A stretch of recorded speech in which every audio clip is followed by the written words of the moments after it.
Dr. Linda Lee Tarver with Project 21 is joining me now on the live line. It's a Black Leadership Network, conservative Black Americans trying to get the word out. You don't have to be a Democrat because of your pigmentation. Good morning, Dr. Linda.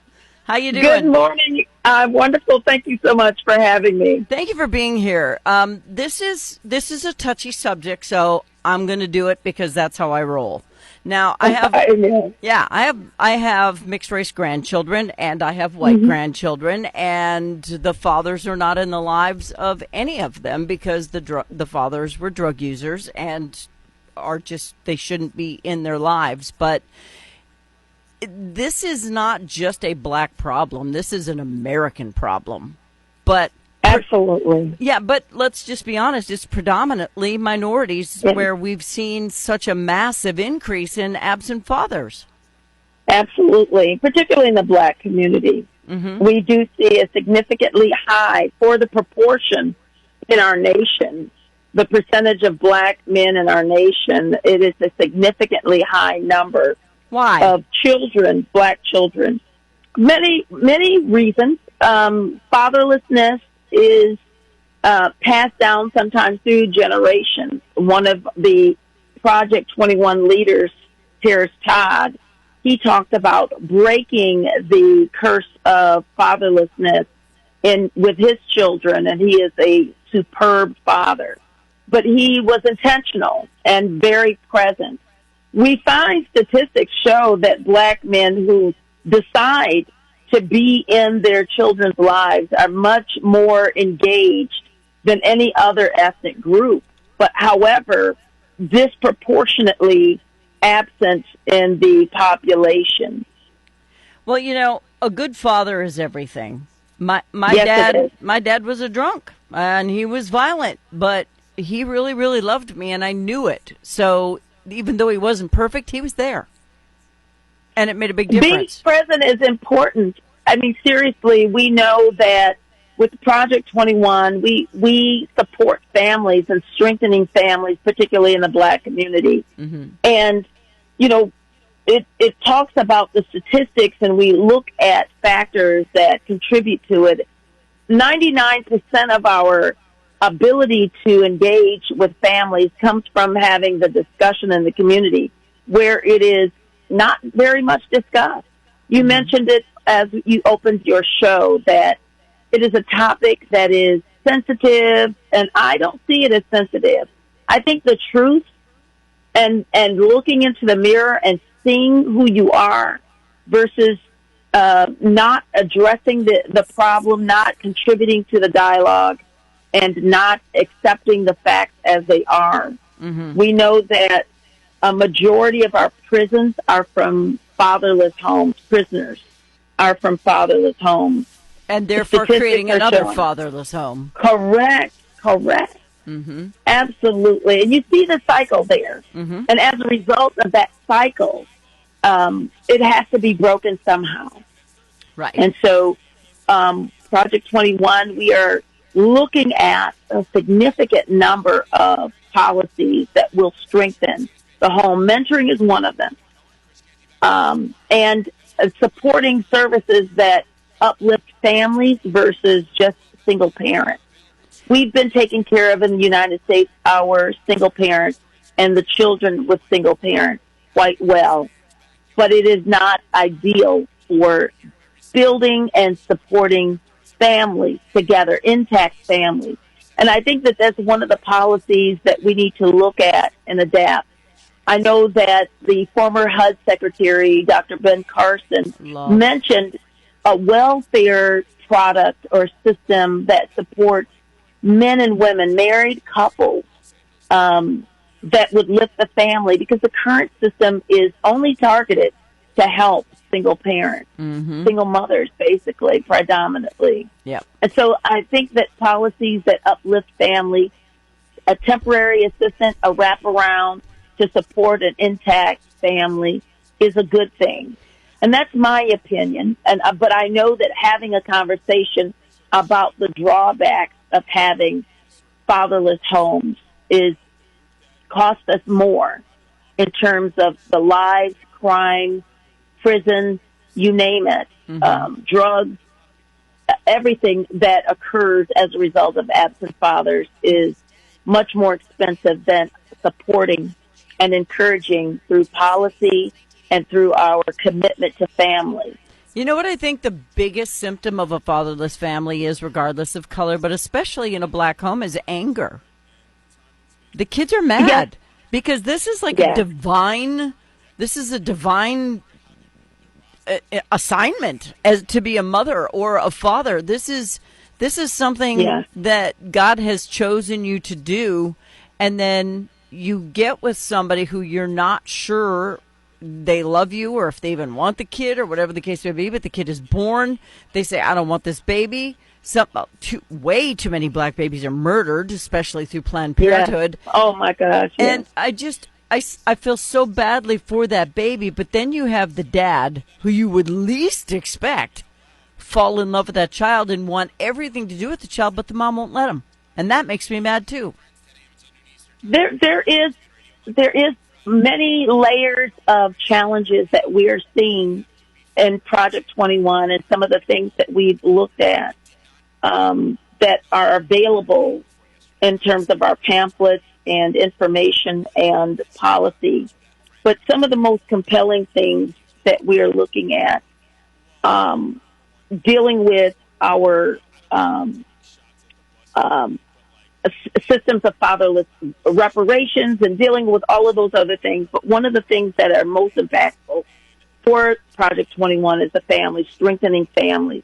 Mm-hmm. The issue of education, the results of a lack of education, the lack of several factors that contribute to poverty. Poverty does not allow you to escape certain systems that you are now find yourself in, failing school districts, low income housing that is not necessarily nurturing environment, higher crime areas as a result of you being in an impoverished situation.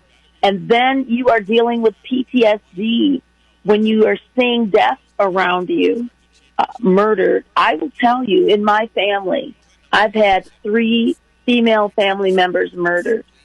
That is not uncommon in black families. Unfortunately, my husband has had 3 nephews murdered in Detroit, Michigan. And that is not uncommon in black families. And unfortunately, it is too common and too horrific. And it is not supposed to be. And as a result of me, in my family dealing with 3 murders and my husband's family dealing with 3 murders, being killed, you're dealing with, and especially certain areas and communities, PTSD that goes untreated.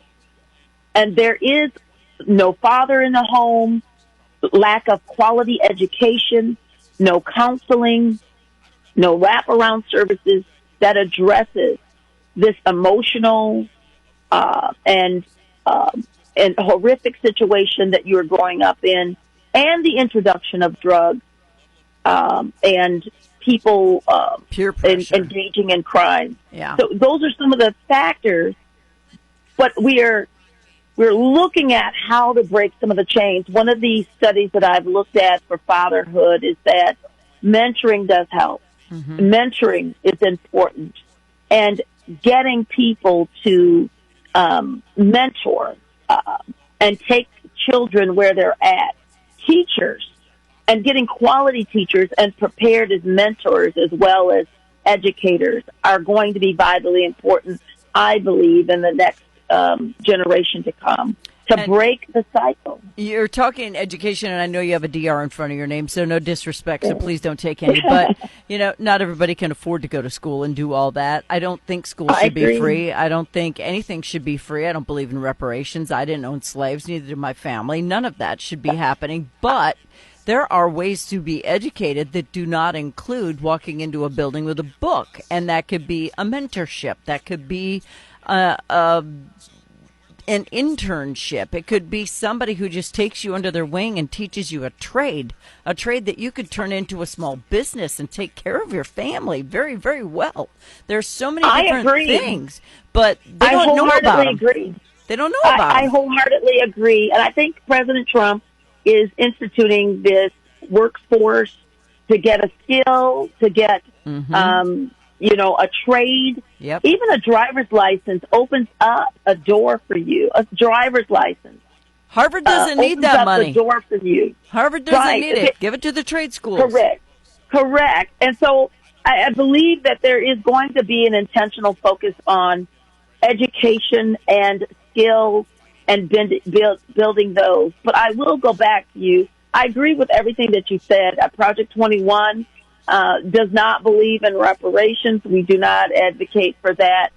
We do believe, however, that the foundations of education are essential. So my advocacy is for the reading, writing, and arithmetic, the primary thing, to be able to take advantage of the skills trades. You have to be able to read in order to get a skills trade. Right. So we're finding that, especially in the state that I am in, 90% of black fourth graders cannot read proficiently. How are they in fourth grade then? That just amazes fourth grade, me. They are promoted in an educational system that is being owned and developed and nurtured by those who do not value quality education. That's a teacher union problem right there. That's a problem. I didn't want to say it, but I'm glad you said it. Yeah, I'll say it for you. That's who it is. Yeah, please do. It is. And when you have educators who do not want to educate but to collect a check, and you have people there who are not being paid based on merit, but on their union dues and tenure, then we're seeing, even at the elementary levels, we're seeing problems with quality education, and we're seeing a direct line to illiteracy, joblessness, poverty, dropout, prison, drugs. Education has been, and I believe will continue to be, the great emancipator for many children suffering with or without a father. And so you have to look at the other factors that have to be improved in addition to trying to encourage fathers in the home and mentors. And so I believe that the traditional education path is not for everyone. Not just may not, is not for everyone. Excuse me. But they do need absolutely the basics. And if you don't have the basics, you are not viable for any field, license, or any type of skills trade. This clock is rolling fast. I've got a minute and a half left. Dr. Linda Lee Tarver is with Project 21. And you know what, guys? If you're listening and you're a father who is absent in your child's life, we have plenty of black folks who listen to the show as well, whether it's online or all over the world or even in this town, or maybe you've got a baby on the way. Find a way to be in that child's life. Show them you care, love them. There's no handbook on how to be a good one, but showing love instead of anger and bad behavior is a really, really good start. Clean it up and then show it out. That's what I say. Dr. Linda, where do they go to learn more about this in Project 21? So you can go to nationalcenter.org, nationalcenter.org, and there's a plethora of research, information, and data and resources available about Project 21 and the ambassadors who we are. And we are grateful for the opportunity to contribute to the dialogue and to advance fatherhood and life. We are a pro-life organization, and we also know that fathers make a difference even in the decision to keep the child or to abort. Yeah. And so fathers are awesome and amazing, and their contribution just to stand and be there will change and has changed the lives of their children and their communities. Necessary. It's the National Center for Public Policy Research. If you want to do a search on it, whether it's DuckDuckGo or Google, you choose. But I'm going to thank Dr. Linda Lee Tarver for being here today. Shout out to Horace and Derek and everybody else who's with you, Donna. Being a black conservative isn't easy in and of itself. You know, they keep saying Uncle Tom. Correct. I'm like, Uncle Tom is pretty nice to people, so I don't know what y'all mad about. But Linda, thanks for being on the show today, and I appreciate your message and what you're doing. So thank you. Thank you. God bless you. Happy Juneteenth as well. You too. Bye-bye. Dr. Bye-bye. Linda Lee Tarver with Project 21 and the National Center for Public Policy Research. If you are a black man and you have children and you are in their lives and you love them and you are being a father, congratulations. If you are a black man who does not have anything to do with your children, whether it's with one mother or more than one mother, find a way to be present. It will change your child's attitude, their life, and the biggest thing it will help with is that inner anger they have or that feeling of guilt they have that you don't want them for some reason. That is an ugly feeling that they don't deserve.